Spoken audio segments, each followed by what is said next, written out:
പൈക മനസ്സ് ആത്മഹത്യാ പ്രതിരോധ കേന്ദ്രത്തിന്റെ ആഭിമുഖ്യത്തിൽ ലോക ആത്മഹത്യാ പ്രതിരോധ ദിനം ആചരിച്ചു. മാണി സി കാപ്പൻ MLA പരിപാടി ഉദ്ഘാടനം ചെയ്തു. പൈക കമ്മ്യൂണിറ്റി ഹെൽത്ത് സെന്റർ ഓഡിറ്റോറിയത്തിൽ നടന്ന പരിപാടി മനസ്സ് trust president George Mathew Puthiyidam അധ്യക്ഷത വഹിച്ചു.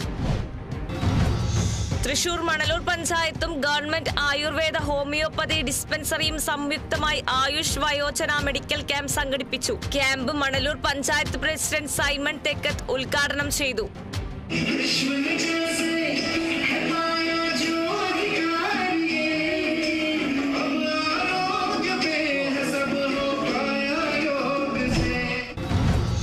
തൃശൂരിൽ കഞ്ചാവ് വലിക്കുന്നത് ചോദ്യം ചെയ്തതിന് വീട്ടിൽ കയറി യുവാവിനെ കുത്തിക്കൊലപ്പെടുത്താൻ ശ്രമിച്ച കേസിൽ പ്രതികൾക്ക് 5 വർഷം കഠിന തടവും 20,000 രൂപ പിഴയും ശിക്ഷ. ഒരുമനയൂർ സ്വദേശി സുമേഷിനെ കൊലപ്പെടുത്താൻ ശ്രമിച്ച കേസിലാണ് പ്രതികളായ 1-ാം പ്രതി തെക്കഞ്ചേരി സ്വദേശി ജബ്ബാർ, 3-ാം പ്രതി ഒരുമനയൂർ സ്വദേശി സനൂപ് എന്നിവരെ ചാവക്കാട് അസിസ്റ്റന്റ് സെഷൻസ് കോടതി ശിക്ഷിച്ചത്.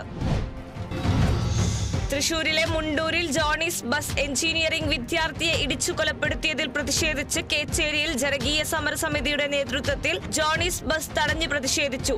സമരക്കാരെ പോലീസ് തടഞ്ഞത് പ്രതിഷേധത്തിനിടയാക്കി.